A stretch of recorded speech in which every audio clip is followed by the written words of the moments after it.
All right, welcome back. We got the cryptocurrency market, and you're looking at the EOS, also known as the EOSIO. And you remember this one because I was a big advocate for the EOS ever since it was trading around the levels of 9, right? And if you remember, I actually gave you the fundamental side of the EOS as an excuse to get in. Because you can actually see it's on its website. It states that it is the most powerful infrastructure for decentralized application, and that was actually the word in the cryptocurrency space. That's what's got me interested on the EOS to begin with, and I started to build up a nice position. But, and this is a big but, I decided to give you a shout out about this one mostly because I had I just closed half of my position. I just sold half of my holdings, and I'm starting to capitalize on the EOS because I'm looking at the technical picture, and it's a bit concerning if you are on the upside here, which was exactly what I was. So you can see that price, when it was engaging against the top C matrix level, here's 22.16, was completely failing to break through, right? I was actually expecting an easy break because it's just the second leg, and it's more, I thought it was more of an Elliott wave cycle rather than a sideways movement.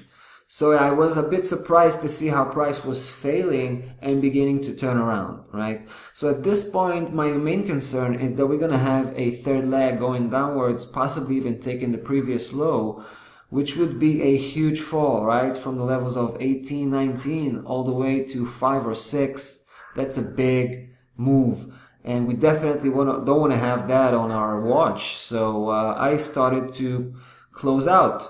All right, so I'm starting to sell. I also already sold half, and if price will not show resilience in the next couple of days, but would rather continue to slide downwards, I'm just gonna close all of the position and wait for it. Wait for it on the downside when it reach 5.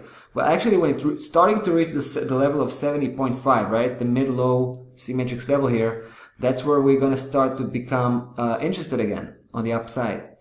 Now, I also have some reservations here.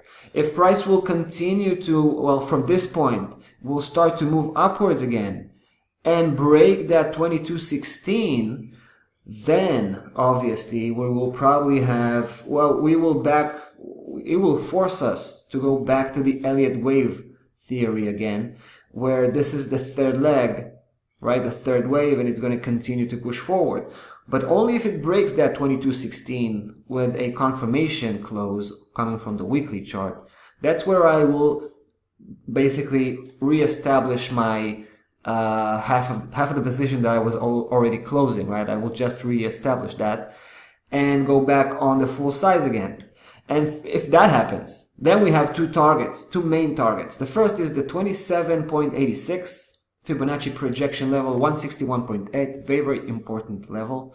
And of course, the overshooting level, the overshooting projection level of 2.618, 261.8, if you will, at 42.5. All right, so that's what we got only if we break the 2216. Right now, it doesn't look too promising on the upside, have to say that. So there you go.